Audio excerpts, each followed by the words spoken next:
Eleanor stood in the drawing room with her head bowed. Her aunt's voice cut through the air like a whip.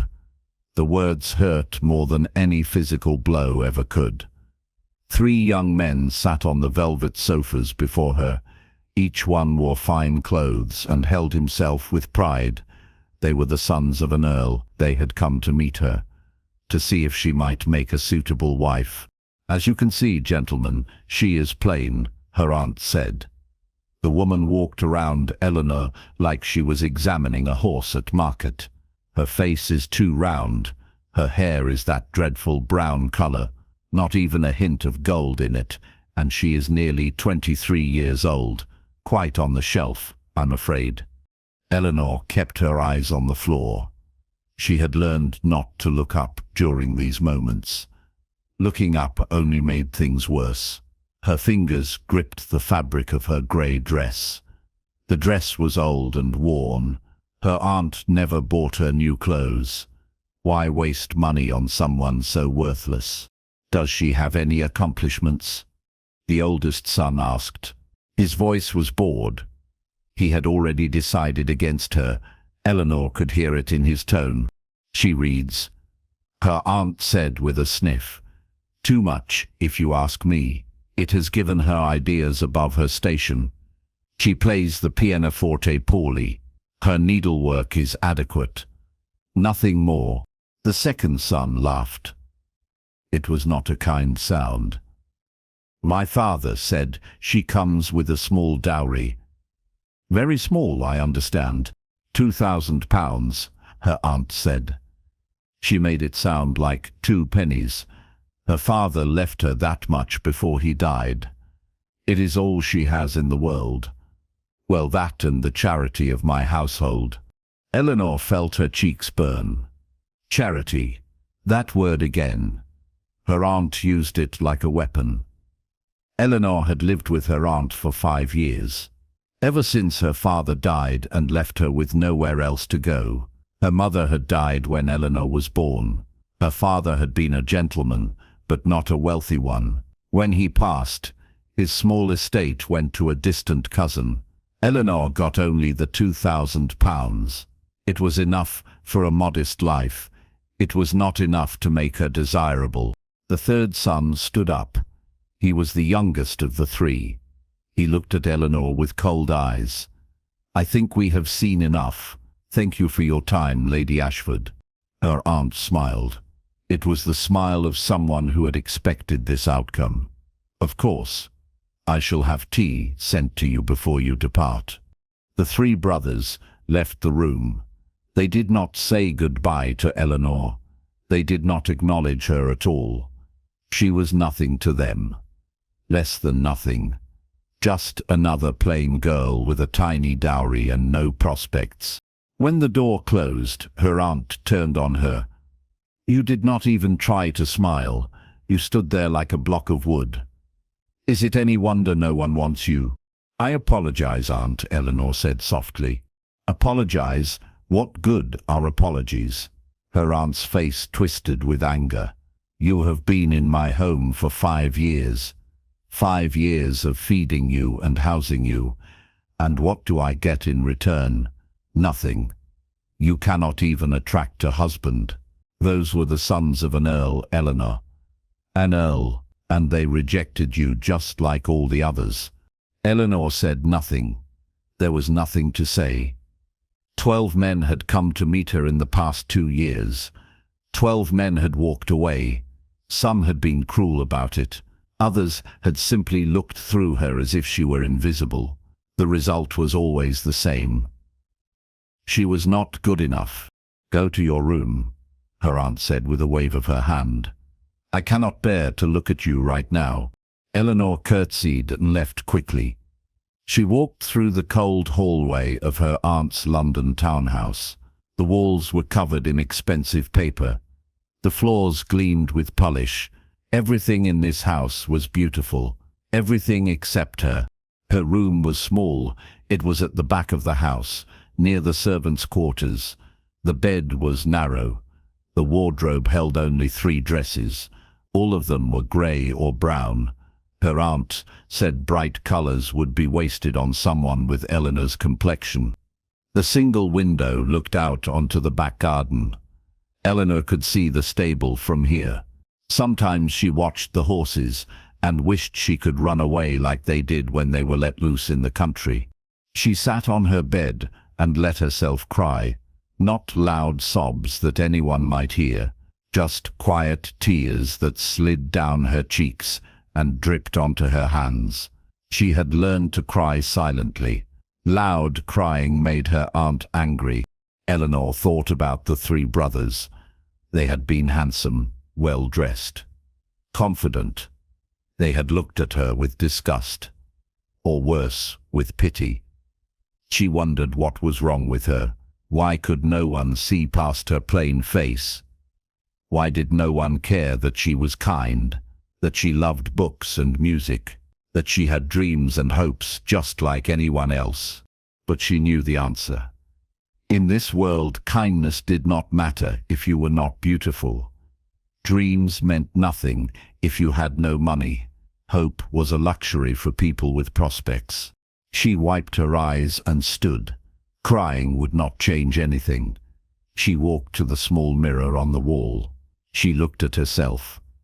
Round face, brown hair pulled back in a simple knot, brown eyes that were red from crying, pale skin, thin lips. She was plain. Her aunt was right about that. But was she truly so ugly? Or had she just been told that so many times that she believed it? Eleanor turned away from the mirror. It did not matter.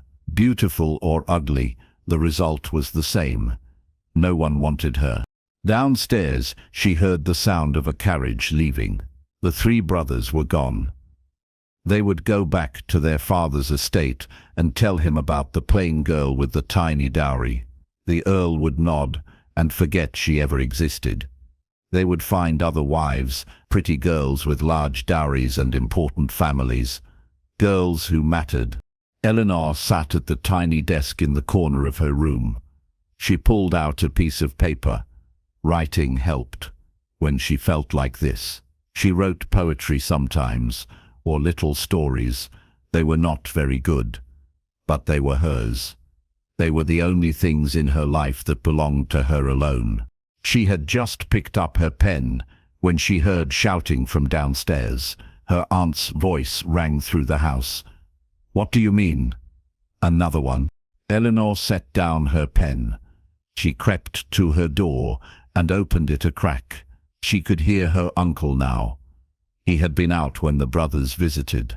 A letter arrived from the Earl. Her uncle said. He sounded tired. He always sounded tired. He was a kind man who had married a cruel woman. Eleanor felt sorry for him. He has a fourth son. The man has been away at war for 6 years. He returned home 3 days ago. The Earl wants to give him a chance to meet Eleanor as well. "This is ridiculous," her aunt snapped. "The first 3 rejected her. Why would the 4th be any different? Especially a soldier. They are rough men with rough tastes. He will take one look at her and laugh." The Earl insists.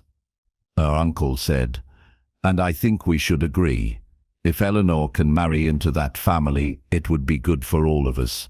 The connections alone would be valuable." There was a long silence. Then her aunt spoke again. Her voice was calculating now. "When does he want to meet her?" "Tomorrow. He will come here at 2 in the afternoon."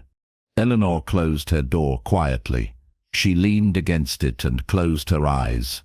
Another rejection, another humiliation, but she had no choice. Her aunt would make her do it. She always did. She thought about this 4th son, a soldier who had been at war for 6 years. He was probably scarred and brutal. War changed men. She had heard the servants talk about it. Soldiers came home with haunted eyes and violent tempers. This one would probably be worse than his brothers. At least they had been polite in their rejection. Eleanor went back to her desk. She tried to write, but the words would not come. She sat there until the light faded from the window, until the house grew quiet, until she was alone with her thoughts and her fears. Tomorrow would bring another wound, another reminder that she was not enough. She would bear it like she bore everything else, with silence and dignity, because that was all she had left. The night stretched long and dark before her. Sleep did not come easily. When it finally did, she dreamed of running, of a place where no one judged her, where she could be herself without shame. But dreams were just dreams. Tomorrow she would wake up and face reality once more. The next afternoon, Eleanor stood in the drawing room again.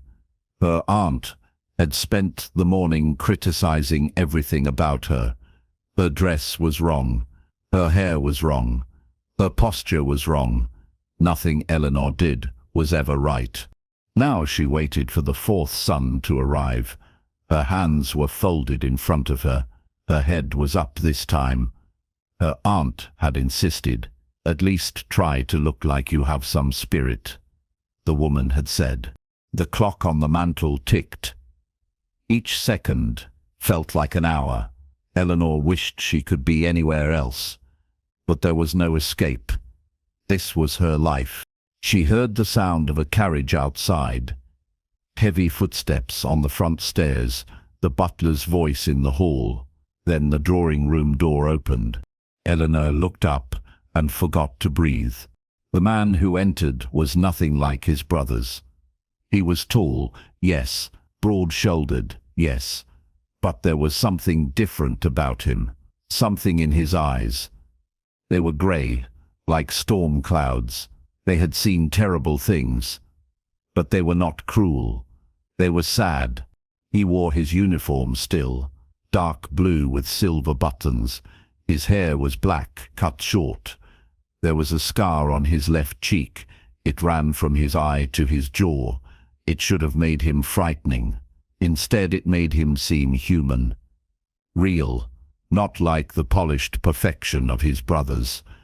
He looked at Eleanor, really looked at her, not through her, not at her dress or her hair or her plain face, at her, into her eyes, like he was searching for something. "Miss Eleanor Hartley?" His voice was deep, rough from shouting orders on battlefields, but gentle somehow. "Yes, my lord," Eleanor said. Her voice came out as a whisper. He crossed the room. Each step was measured.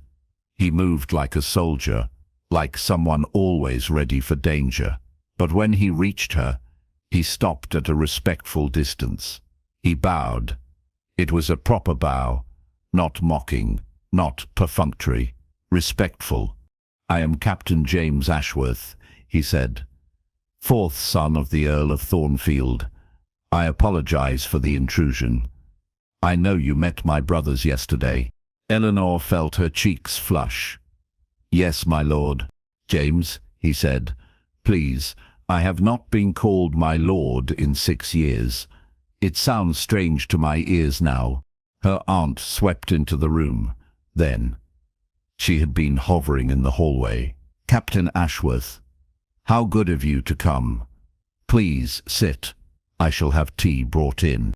James glanced at her aunt. Something flickered in his eyes. Eleanor could not name it. Then he looked back at Eleanor. "Would you mind if we spoke alone for a moment?" "With the door open, of course. I simply wish to speak with Miss Hartley without an audience." Her aunt's eyes narrowed, but she could not refuse without being rude. "Very well. I shall be just outside." She left. But Eleanor knew she would be listening at the door. James waited until her footsteps faded. Then he spoke quietly. "I understand my brothers rejected you." Eleanor looked down. Shame washed over her. "Yes. May I ask why?" "They found me unsuitable," Eleanor said. The words tasted bitter. "I am plain. My dowry is small. I have no accomplishments of note." "I see." He was quiet for a moment. When Eleanor dared to glance up, she found him watching her with those storm-grey eyes. "May I be honest with you, Miss Hartley?" "Of course." "I did not want to come here today," he said. "I have been home for 3 days.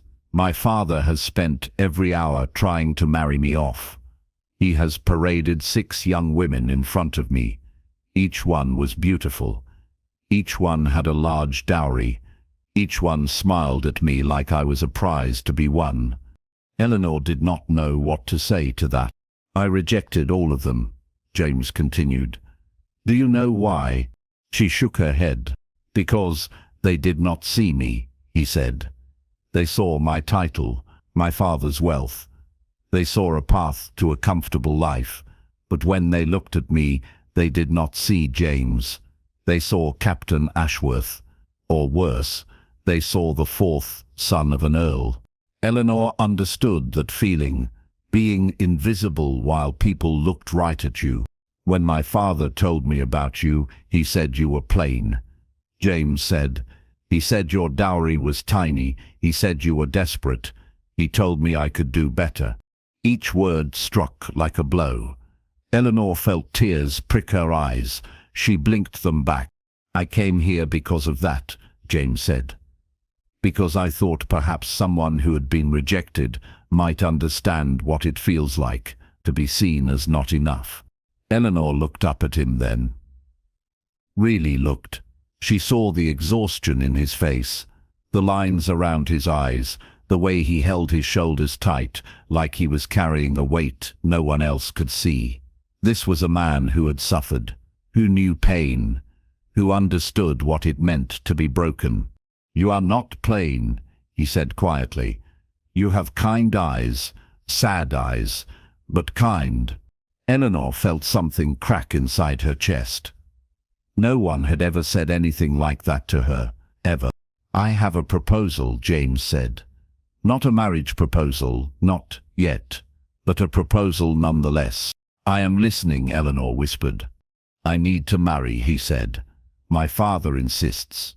He says it is my duty to the family. I have argued with him for 3 days.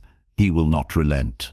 So I will marry, but I wish to marry someone real, someone who will not pretend with me, someone who understands that life is not a fairy tale." He paused. Then he said, "Would you be willing to marry me, Miss Hartley? Not for love. I do not believe in love anymore, but for companionship, for honesty, for a partnership built on respect rather than lies." Eleanor stared at him. This could not be real. Men did not propose to her, especially not men like him. "You would have your own rooms," he continued, "your own space. I would not force myself upon you. I would treat you with kindness. In return, I ask only that you be yourself. No pretending, no games, just honesty." "Why?" Eleanor asked. "Why me?" "Because you are the first person I have met since coming home who looked at me with understanding instead of expectation," he said.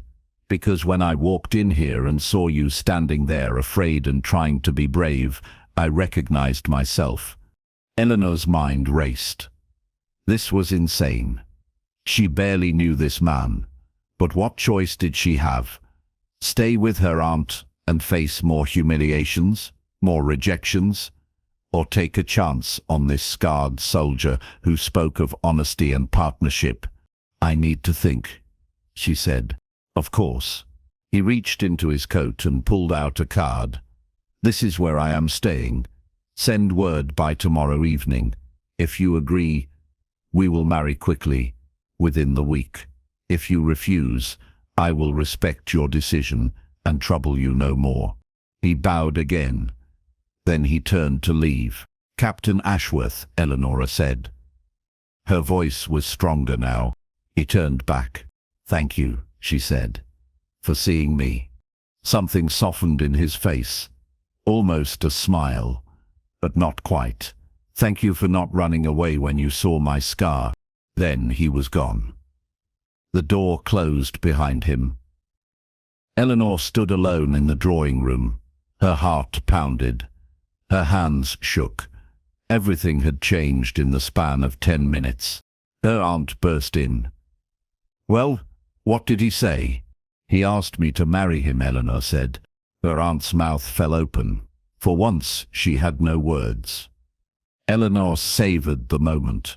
Then she walked past her aunt and up the stairs to her room. She sat at her desk and stared at the card he had left. Captain James Ashworth. She traced the letters with her finger. This man had offered her an escape. Not a love story, not a rescue, but a partnership, a chance at a different life. Was it enough? Could she marry a stranger? A man haunted by war? But then, what was the alternative? Eleanor picked up her pen. She pulled out a fresh piece of paper. She began to write a letter. Her hand did not shake. Her words were clear. By the time she finished, she knew her answer. She would marry him, not for love, not for romance, but for the chance to be seen, to be treated with respect, to be something other than a burden. It was more than she had ever hoped for. It would have to be enough. The next morning, she sent her letter. By evening, she had his reply. They would marry in 5 days. A quiet ceremony. No fuss. Just two broken people making a bargain. Eleanor packed her few belongings. She did not tell her aunt how grateful she was to be leaving. She did not say she would miss this house. She would not. This place had been a prison. On the day of the wedding, she wore a simple dress. Not white, blue. The only nice dress she owned. James wore his uniform. They stood before a vicar in a small church. There were no guests, no flowers, no celebration. When the vicar said they were man and wife, James took her hand. His grip was warm, strong. He looked at her and nodded. It was a promise. He would keep his word. They left the church as husband and wife, Captain and Mrs. James Ashworth. Eleanor did not feel any different, but when they stepped into the carriage that would take them to his estate, she realized something had changed. She was no longer alone. For better or worse, she had a partner now. Someone who had promised honesty, someone who had seen her and not turned away. It was not love, but it was a beginning. The Ashworth estate was called Thornfield Manor. It sat in the countryside, 3 hours from London. Eleanor watched through the carriage window as they approached. The house was beautiful, made of grey stone, covered in ivy, surrounded by gardens and woods. It looked like something from a painting. James sat across from her in the carriage. He had been quiet during the journey. Eleanor had not tried to make conversation. She did not know what to say to this man who was now her husband. When the carriage stopped, James stepped out first. He turned and offered her his hand. Eleanor took it. His palm was rough, calloused, the hand of a soldier, but his touch was gentle. "Welcome to Thornfield," he said. A small staff waited at the entrance. An older woman stepped forward. She had kind eyes and grey hair pulled back in a bun. "Mrs. Ashworth," she said with a curtsy. "I am Mrs. Fletcher, the housekeeper. We are so pleased to have you here." Eleanor smiled. It felt strange. She could not remember the last time someone had been pleased to see her. Mrs. Fletcher showed her through the house. The rooms were large and comfortable, not cold and formal like her aunt's house. There were worn rugs and faded curtains, pictures of family on the walls. It felt lived in. It felt like a home. "These are your rooms," Mrs. Fletcher said, opening a door. Eleanor stepped inside and gasped. The room was lovely. A large bed with soft blankets, a wardrobe, a desk by the window. The window looked out over the gardens. She could see roses and lavender. Birds sang in the trees. "Captain Ashworth's rooms are next door," Mrs. Fletcher said. "There is a connecting door, but it locks from your side." He insisted on that. Eleanor felt her cheeks warm. James had kept his promise already. She had her own space. "Thank you," Eleanor said. "It is beautiful." Mrs. Fletcher smiled. "Dinner will be at 7. If you need anything, just ring." She pointed to a bell pulled by the bed. When the housekeeper left, Eleanor sat on the bed. It was soft, softer than anything she had slept on in years. She lay back and stared at the ceiling. This was her room, her home. She was married to a man she barely knew, but a man who had been kind, who had kept his word. She heard footsteps in the next room. James was in there, her husband. The word felt foreign, strange, but not frightening. Not yet. There was a knock at the connecting door. "Eleanor, may I come in?" She sat up. Yes. The door opened. James stood in the doorway. He had changed out of his uniform. He wore simple clothes now, a white shirt and dark trousers. He looked younger without the military jacket, more human. "I wanted to make sure you were settled," he said. "I am, thank you." "The room is lovely." He nodded.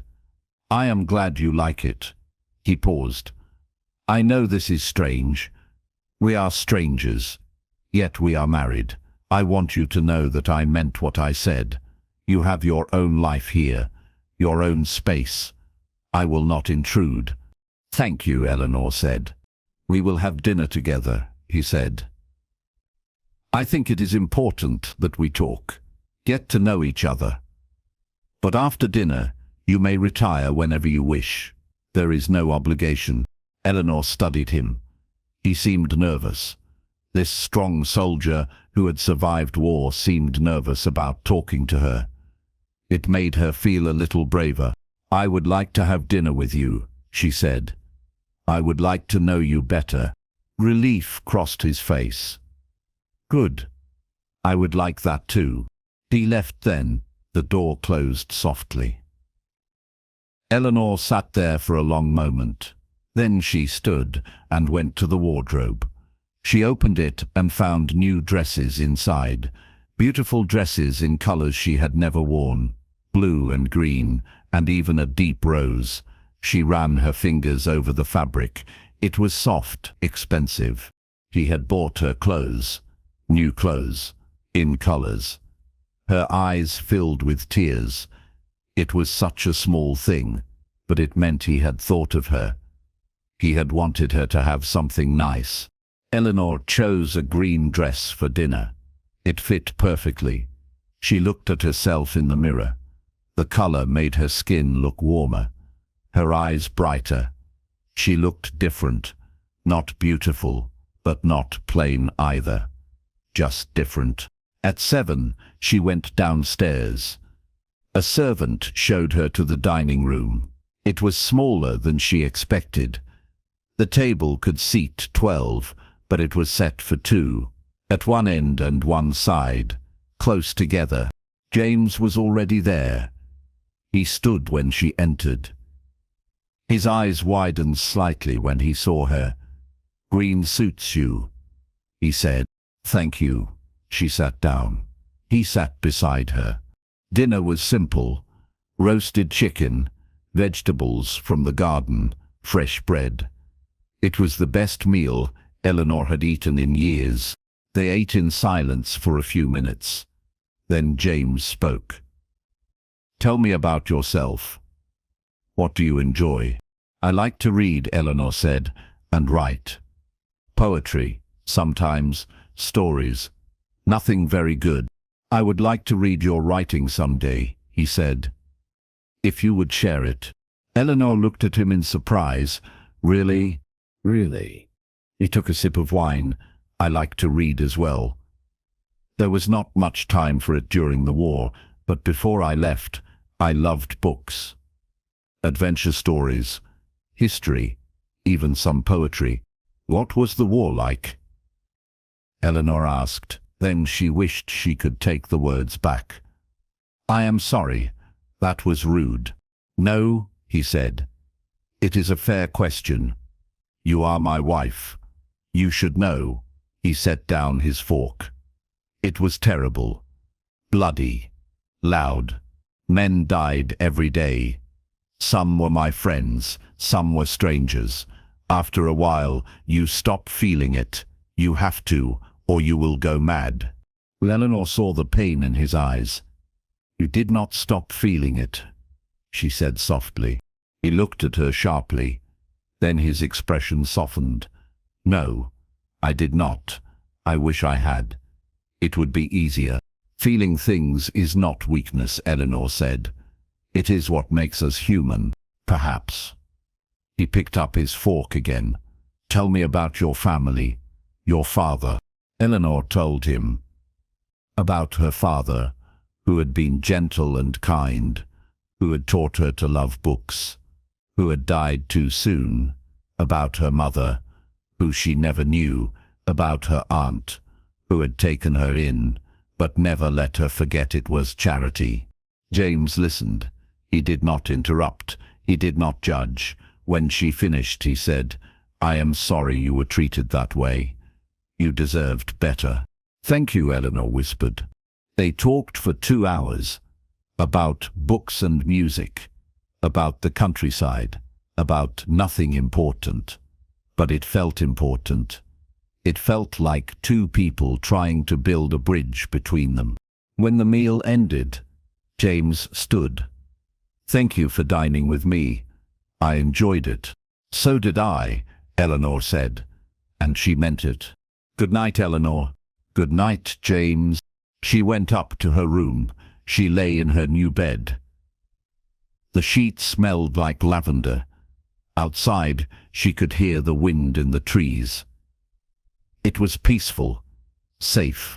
For the first time in years, Eleanor felt something other than fear. She felt hope. The next few weeks passed in a gentle rhythm. Eleanor woke each morning in her soft bed. She dressed in her new clothes. She explored the house and gardens. She read books from the library. She wrote at her desk by the window. James was often busy. He met with the estate manager. He rode out to check on the tenants. He worked in his study. But every evening they had dinner together. They talked about their days, about their thoughts, about small things and large things. Eleanor began to see the man behind the soldier. James was thoughtful. He cared about the people who worked his land. He made sure they had what they needed. He listened to their problems. He was fair and kind. The servants adored him.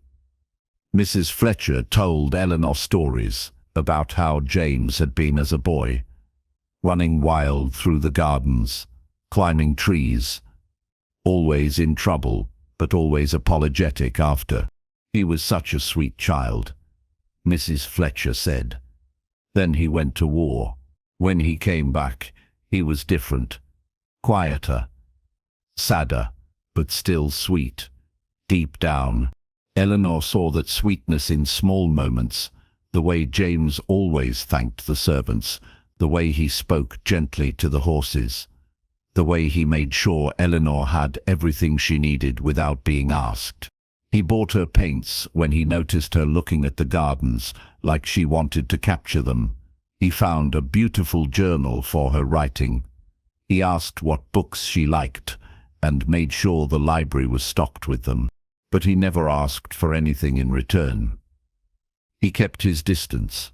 He was respectful, almost too respectful.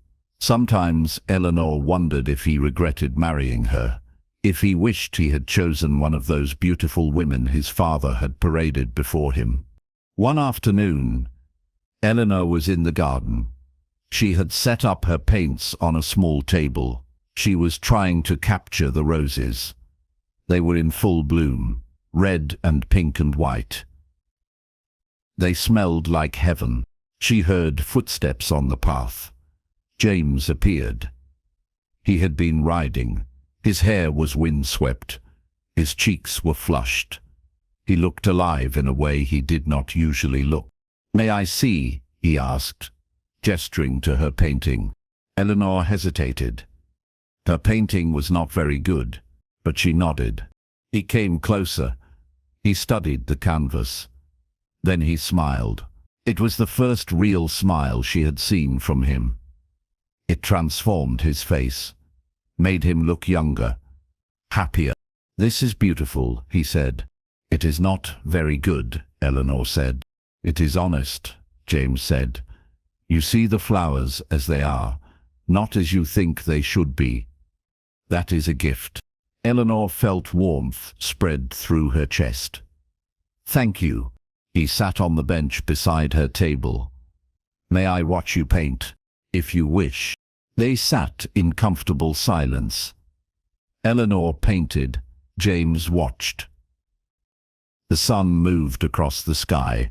Birds sang. The roses swayed in the breeze. After a while, James spoke. "I am glad I married you." Eleanor's hand stilled. She looked at him. "I know that sounds strange," he said. "We barely know each other, but these past weeks have been the most peaceful I have had in years. You do not ask me to be anything but myself. That is a rare gift." "You do the same for me," Eleanor said softly. Their eyes met. Something passed between them. Something neither could name. But it felt warm, safe. "Would you like to go riding tomorrow?" James asked. "I could show you the estate. There is a beautiful lake on the north side." "I have not ridden in years," Eleanor said. "I was never very good at it." "I will teach you," he said. "If you would like." Eleanor smiled. "I would like that." The next day, they went riding. James was patient. He helped her mount. He chose a gentle horse. He rode beside her, ready to help if she needed it. They rode through the woods. The trees were thick and green. Sunlight filtered through the leaves. It was like riding through a fairy tale. When they reached the lake, Eleanor gasped. It was beautiful. The water was clear and blue. Lilies floated on the surface. Dragonflies danced above them. They dismounted. James spread a blanket on the grass. They sat and watched the water.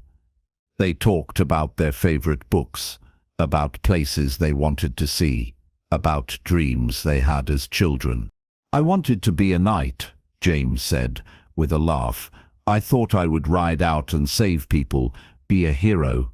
"You did save people," Eleanor said. "You were a soldier. You fought for your country." "I killed people," James said. His smile faded. "That is what soldiers do. We tell ourselves it is for a good cause, but at the end of the day, I took lives. That is not heroic. It is necessary perhaps, but not heroic." Eleanor reached out without thinking. She put her hand on his. "You came home," she said. "You survived. You are trying to live a good life now. That takes courage too." James looked down at her hand on his. Then he turned his palm up and laced his fingers through hers. "Thank you," he said quietly. They sat like that for a long time, holding hands, watching the water. Neither of them spoke, but words were not needed. The silence said everything. When they rode back, something had changed. They were closer, more connected.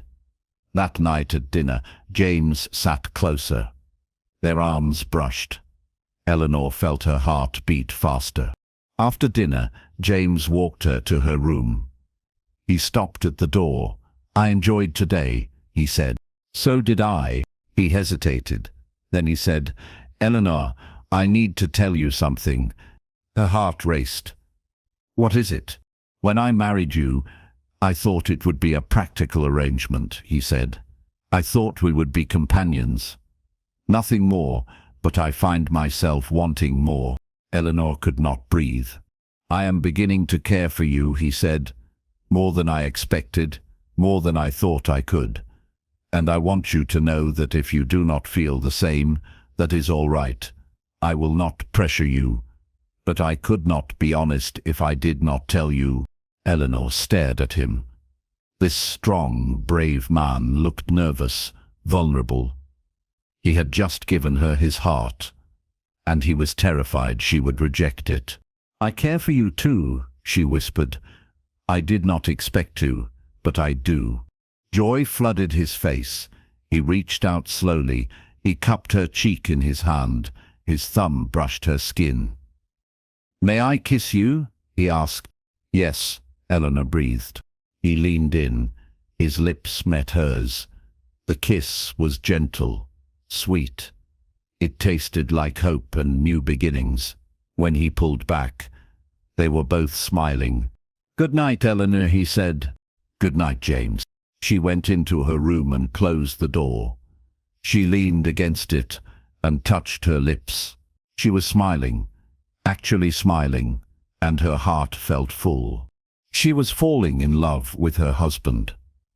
It was not what she had expected, but it was real, and it was wonderful. The summer passed in a haze of happiness. Eleanor had never known life could be like this. She woke each morning excited for the day. She and James rode together. They walked in the gardens. They read to each other in the library. They talked and laughed and grew closer every day. James touched her more now. Small touches, his hand on her back as they walked. His fingers brushing hers across the dinner table, a kiss on her forehead before bed. Each touch made Eleanor's heart race, made her want more. One evening, they were in the library. Eleanor was reading on the sofa.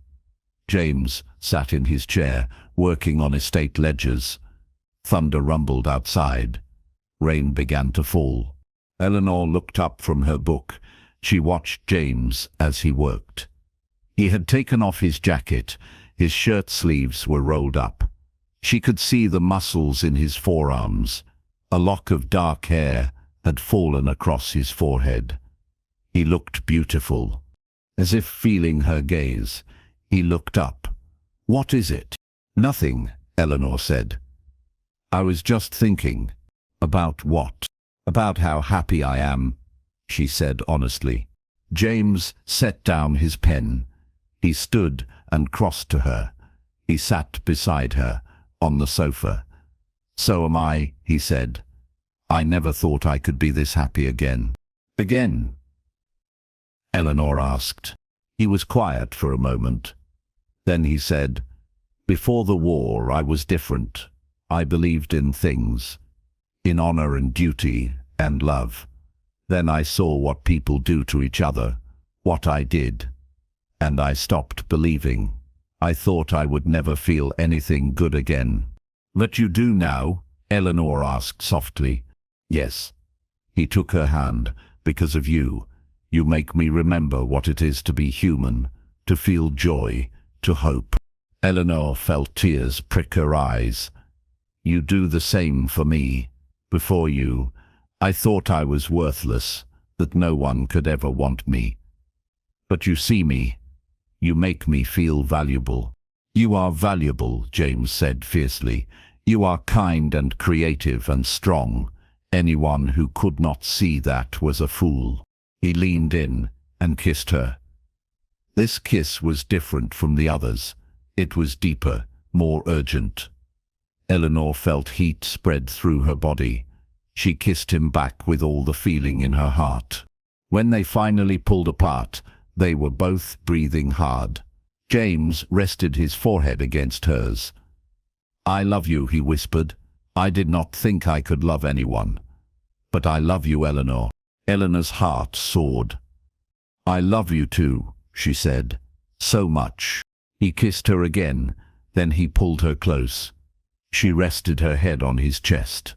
She could hear his heartbeat, strong and steady, like him. They sat like that while the storm raged outside, safe in each other's arms. Two broken people who had found each other, who had healed each other, who had fallen in love despite everything. "Will you stay with me tonight?" he asked quietly. Eleanor looked up at him. She saw the hope in his eyes, the love, the vulnerability. "Yes," she said. He stood and took her hand. He led her to his room. The room was larger than hers, but it was just as comfortable. The bed was big and covered in soft blankets. James turned to her. "Are you sure?" he asked. "I am sure," Eleanor said. He kissed her gently, then more deeply. They held each other close, and that night they became truly married. Not just in name, but in heart and body and soul. Afterward, Eleanor lay in his arms. She felt safe, cherished, loved. James stroked her hair. He kissed her temple. "I will never let anyone hurt you," he said. "I will protect you always." "I know," Eleanor whispered, "and I will love you always." They fell asleep, tangled together. Outside, the storm passed. Inside, two hearts beat as one. Autumn came to Thornfield. The leaves turned gold and red. The air grew crisp. Eleanor had never been happier. She and James were truly partners now. In everything, they ran the estate together. They made decisions together. They loved each other more with every passing day. Eleanor had changed too. She no longer saw herself as plain. She stood taller, smiled more. She wore bright colors without shame. James called her beautiful so often that she began to believe it. And when she looked in the mirror now, she saw what he saw. A woman who was loved. A woman who mattered. One morning a letter arrived. It was addressed to James. Eleanor was in the breakfast room when he opened it. She saw his face go pale. "What is it?" she asked. "My father is coming to visit," he said. His voice was tight. "He arrives tomorrow." Eleanor felt fear grip her. She had never met the Earl. James rarely spoke of him, but she knew their relationship was difficult. "It will be all right," she said. She went to him and took his hand. "We will face him together." James looked at her. Some of the tension left his face. "Yes, together." The next day the Earl of Thornfield arrived. He came in a grand carriage with servants and trunks. He swept into the house like he owned it, which Eleanor supposed he did. He was an older version of James, tall and broad, but his eyes were cold, calculating. He looked at Eleanor like she was an insect. "So this is the girl," he said, "the plain one with no dowry." Eleanor felt her old shame try to rise, but then she felt James's hand on her back, steady, supportive. "This is my wife," James said. His voice was cold. "Eleanor, Viscountess Ashworth, and you will show her respect." The Earl's eyes narrowed. "I see marriage has made you bold." "Marriage has made me happy," James said. "Something you never managed." They went into the drawing room. The Earl sat like a king. He looked around with disdain. "The house looks shabby. You need to invest more in appearances." "The house is comfortable," James said. "The tenants are well cared for. That is what matters." "The tenants?" The Earl laughed. "Since when do you care about tenants?" "Since I came home and remembered what is important," James said. The Earl turned to Eleanor. "What have you done to my son?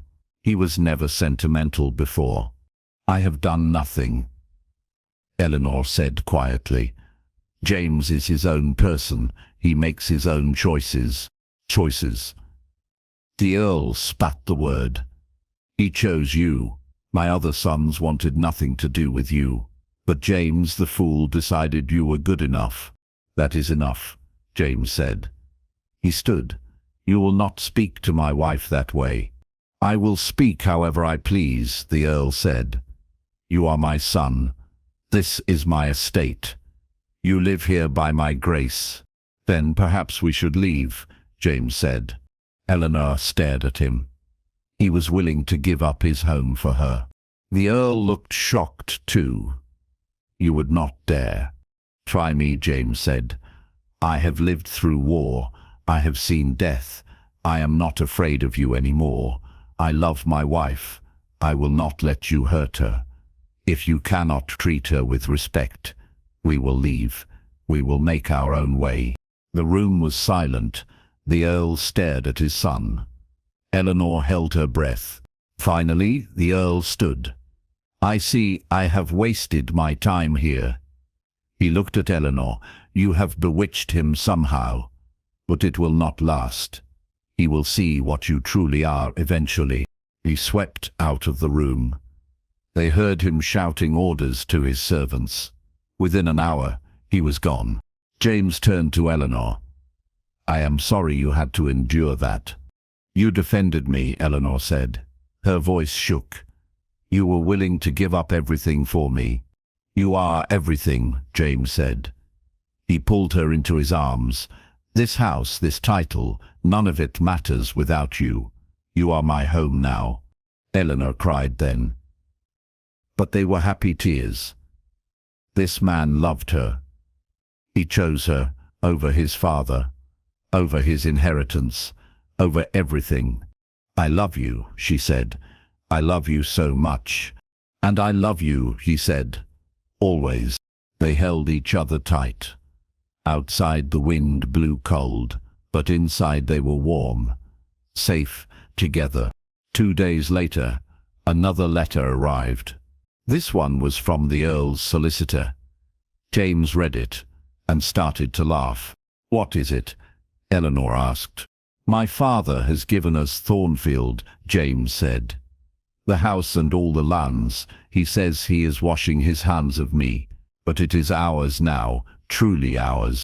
Eleanor could not believe it. They had a home, a real home, that belonged to them. He meant it as a punishment, James said, but it is a gift. We can live here forever. Raise our children here. Build a life. Children? Eleanor asked softly. James looked at her. Then he smiled. Would you like children? Yes, Eleanor said. I would. He crossed to her and pulled her close. Then we will have children, and we will raise them with love. We will teach them that what matters is not appearance or wealth, but kindness, and courage, and choosing the people you love. Eleanor kissed him, long and deep. You are a good man, James Ashworth. Only because I have a good woman beside me, he said. They spent the rest of the day making plans. They would fix up the house. They would improve the farms. They would take care of their people. They would build a life worth living. That night, Eleanor stood at her window and looked out at the gardens. The roses were gone now, but she could see where they had been. In the spring, they would bloom again, just like her life had bloomed. She thought about the girl she had been, scared and ashamed, told she was worthless. She thought about the 12 men who had rejected her, about her aunt's cruel words, about all the pain she had endured, and she was grateful for it, because it had led her here, to James, to love, to a life she never dreamed possible. She heard footsteps behind her. James wrapped his arms around her waist. He rested his chin on her shoulder. What are you thinking about? How grateful I am, Eleanor said, for everything, even the hard parts, because they brought me to you. I am grateful too, James said. My brothers rejected you. They thought you were not good enough, but they were wrong. You are everything, and I am the luckiest man alive because you chose me too. Eleanor turned in his arms. She looked up at him, at this beautiful, broken, brave man who had seen her, who had loved her, who had made her whole. I will love you forever, she said. And I will love you forever, he said. They kissed as the moon rose over Thornfield. Two people who had been rejected, who had been told they were not enough, who had found each other and discovered that together they were more than enough. They were everything. Winter came, and then spring.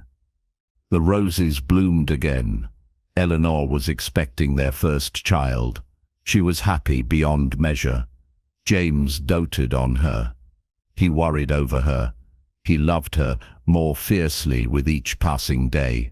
One afternoon, a carriage arrived at Thornfield. Eleanor was in the garden, admiring the roses. She heard voices at the front of the house. Then Mrs. Fletcher came hurrying out. "Mrs. Ashworth," she said, "you have visitors. 3 gentlemen." Eleanor went inside. In the drawing room stood 3 men. She recognized them immediately. James's brothers. The 3 who had rejected her. They looked uncomfortable. The oldest stepped forward. "Mrs. Ashworth, we apologize for coming unannounced." "What do you want?" Eleanor asked. Her voice was cool. "We wanted to apologize," the second brother said, "for how we treated you. We were cruel and shallow. We see that now." "What made you see it?" Eleanor asked. The youngest brother spoke. "Our father told us what James did, how he stood up to him, how he was willing to give up everything for you. We realized we had been fools. We judged you on your appearance. We never saw who you truly were." Eleanor studied them. They looked sincere. But their apology came too late. It did not matter anymore. "I accept your apology," she said, "but I do not need it. I am happy. James loves me. I love him. What you think does not matter to me anymore." They looked surprised. Perhaps they had expected her to be grateful for their attention. "We also wanted to tell James something," the oldest said. "Our father has disowned all 3 of us. He says we are not worthy to be his sons. That James is the only one who understands honor." Eleanor felt no sympathy. They had judged her for being poor and plain. Now they knew what it felt like to be rejected. "James is in his study," she said. "I will tell him you are here." She found James and told him about his brothers. He looked surprised, then he sighed. "I suppose I should speak with them." "You do not have to," Eleanor said. "I know." He kissed her forehead. "But I will. They are still my brothers." He went to the drawing room. Eleanor did not follow. This was between James and his family. An hour later, James found her in the garden. He sat beside her on the bench. "They apologized," he said, "to both of us. I told them I forgive them, but things will never be the same. Do you regret that?" Eleanor asked. "No," he said. He took her hand. "They showed me who they were when they rejected you. I may forgive them, but I will not forget. You are my family now. You are now child. That is all that matters." Eleanor squeezed his hand. "They said your father disowned them." "Yes," James smiled slightly. "He is a foolish old man. He thinks power and appearance are everything, but he will die alone, while we will have each other and our children, and a life full of love." "I feel sorry for him," Eleanor said. James looked at her in surprise. "After everything he said to you?" "Yes," Eleanor said, "because he will never know what we have. He will never understand that love is worth more than any title or wealth. That is sad." James pulled her close. "You have the kindest heart," he said. "It is one of the many reasons I love you." They sat in the garden as the sun set. The roses smelled sweet. Birds sang in the trees. Inside Eleanor's womb, their child grew. The future stretched before them, bright and full of promise. Eleanor thought about the girl she had been, plain Eleanor, who no one wanted, who had been rejected 12 times, who had thought she would never be loved. She was grateful to that girl for surviving, for being brave, for taking a chance on a scarred soldier who had offered her honesty instead of romance, because that honesty had become love. That partnership had become a marriage. That chance had become a lifetime of happiness. The Earl's 3 sons had rejected her. They had thought she was not good enough. But the 4th son had seen her, had chosen her, had loved her. And that had made all the difference. Eleanor leaned against her husband. He wrapped his arms around her and their unborn child. They watched the stars come out over Thornfield, their home, their sanctuary, the place where 2 broken people had become whole, where they had learned that sometimes the greatest love stories begin with rejection, with pain, with being told you are not enough. Because those who endure the darkness appreciate the light so much more. Those who have been broken understand the value of being healed. Those who have been rejected know the gift of being chosen. Eleanor had been chosen by a man who had seen past her plain face to her beautiful soul, by a man who had loved her not despite her flaws, but because of her strength, by a man who had made her believe she was worthy of love. And she had chosen him too, a scarred soldier with sad eyes and a broken heart, a man who had survived war but had forgotten how to live, a man who had needed someone to see him for who he truly was. Together, they had built something beautiful, a love that had started with honesty and grown into something eternal, a partnership that had become a passion, a marriage that had become a miracle. They had proven that the world was wrong, that beauty was not in faces or fortunes, that worth was not measured in dowries or titles, that love could bloom in the most unexpected places between the most unlikely people. The Earl's 3 sons had rejected her, but the 4th had arrived from war and seen what his brothers could not see. He had seen a woman worth fighting for, worth loving, worth choosing above all else, and in choosing her, he had saved them both. Eleanor smiled as she sat in her husband's arms. She was no longer the plain, rejected girl. She was Lady Eleanor Ashworth, wife, soon to be mother, the woman who had captured the heart of a hero. She had found her happy ending, not because she had been rescued, but because she had been brave enough to take a chance, to believe that maybe, just maybe, she deserved love after all. And she had been right. The stars shone bright above Thornfield. The roses perfumed the air. James held Eleanor close, and their child kicked inside her. Life was good. Life was beautiful. Life was everything they had ever dreamed. They had both been rejected by the world, but they had accepted each other, and that acceptance had grown into the deepest, truest love either of them had ever known. It was not the story Eleanor had imagined for herself. It was better, because it was real, because it was earned, because it was theirs. The Earl's 3 sons had rejected her. Thank God the 4th had not.